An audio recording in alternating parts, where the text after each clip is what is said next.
Good late afternoon or early evening for some of you guys. Hope you are all doing well on this Wednesday. And Floating Head Brendan is back. Wearing a green shirt. It's actually a pretty cool retro Sonics shirt. I wish it showed up in the video, but it does not. But Floating Head Brendan is back. And I know I already talked a little bit about injuries earlier today, but the Seahawks just dropped their official practice report from this day, and I want to go over it because it's big. And there's some stuff in here that we didn't even know about earlier today that wasn't even mentioned by Carroll when he was asked about injury stuff. So there is some new information in here, so it's worth going over, and it's good to kind of see a roundup of it, right? To understand exactly where we stand now. Before I get into this injury report, it is Wednesday. Understand that a lot of teams will use Wednesday as a chill day to slowly work people back in.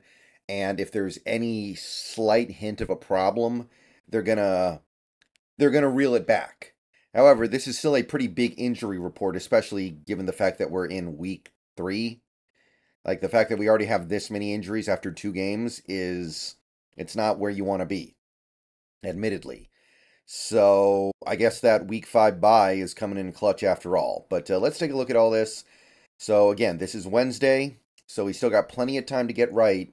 But as of right now, the following players did not participate in practice: Charles Cross, Will Dissly, DK Metcalf, Coby Bryant, Julian Love, Jaren Reed, Reek Woolen, Devin Bush, Boye Mafe.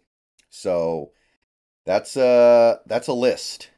That is a serious list. That is 9 players who missed practice. Now, we already talked about Cross, Dissly, and Metcalf. I don't think Cross is going to play this weekend. I think Dissly and Metcalf will. Metcalf won't be 100%, but close enough.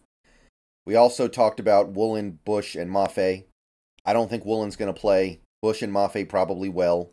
So, not super worried about that. Although Carroll did say earlier today that he thought Bush and Mafe would practice today, and they didn't.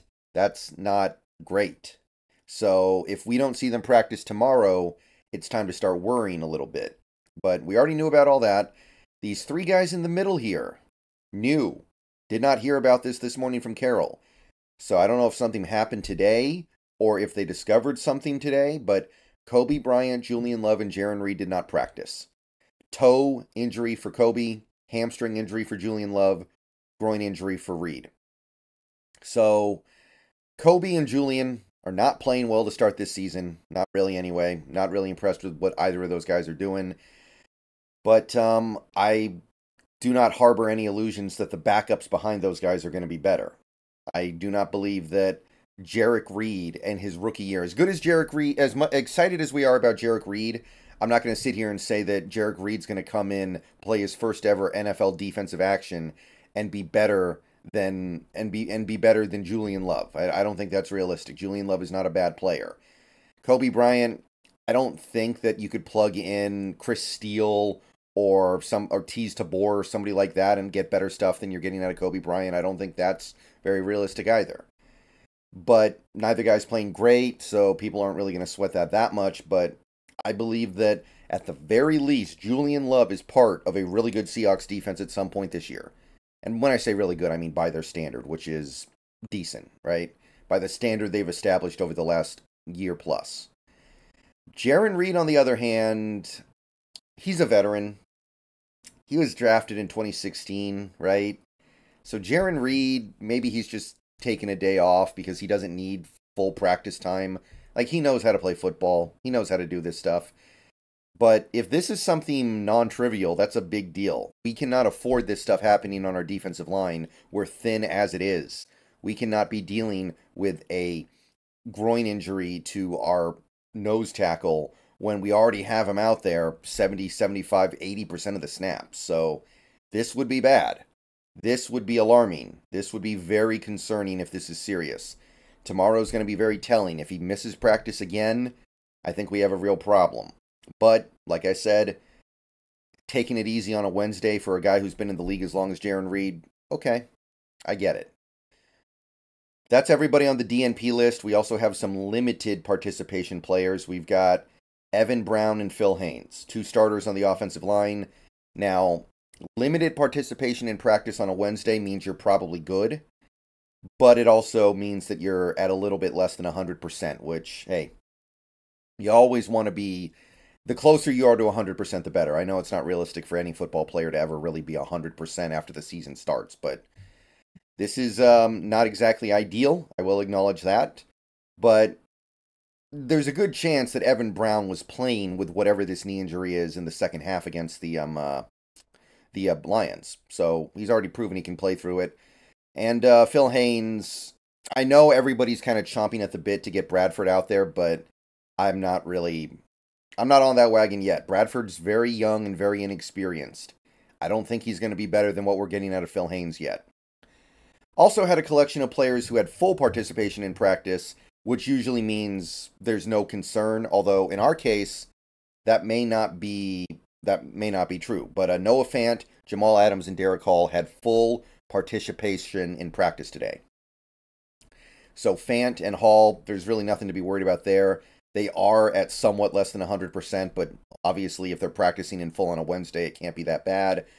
But Jamal Adams, the original statement from Carroll still applies. Just because he practices in full this week does not mean he will play. In fact, I think he's trying to basically prepare us for the fact that he is going to practice in full this week and then not play. So prepare for that. Mentally prepare for that. So the Panthers side of things is less lengthy, but not without big-time significance. Bryce Young, we already talked about Bryce Young, didn't participate in practice. And if you listen to Frank Reich, it sounds like he's basically trying to prep everybody for, hey, he may not play this week. So I'm getting the sense that we are going to be dealing with Andy Dalton. And I think a lot of Seahawks fans would rather play Bryce Young than Andy Dalton, honestly. But it changes the game, right? Like you're losing significant mobility. You're losing improvisation. You're losing something with Bryce Young not out there.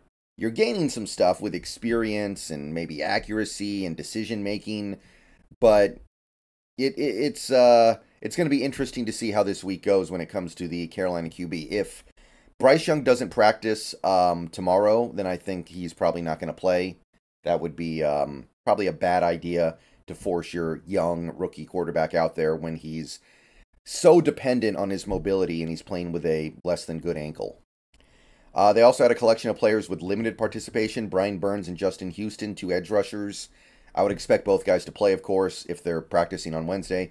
Also, Miles Sanders was limited, worth keeping an eye on. He's their lead running back. And Chandler Wooten with a knee injury. I don't believe he's a big part of what they do on that defense, so I'm not really thinking too hard about that one. But Burns, Houston, and Sanders all have non-trivial roles. And they also got full participation from another edge rusher, Amari Barno, with a thigh injury. So probably nothing there. So the Panthers probably only have one really notable injury right now, but it's a big one. And by the way, when I say that, I'm not counting Shaq Thompson and J.C. Horn because we know for a fact those guys will not play on Sunday. All right, so that's the injury report. I didn't think I was going to make another video about this, but the list was so long and included some stuff we didn't know about beforehand, so figured it was worth it to cover. So see you guys later tonight. Should be streaming Starfield on Twitch. Hope to see you guys there. And yeah, go Hawks. We got some stuff to work through this week. Tomorrow's going to be very telling. Hope things get better.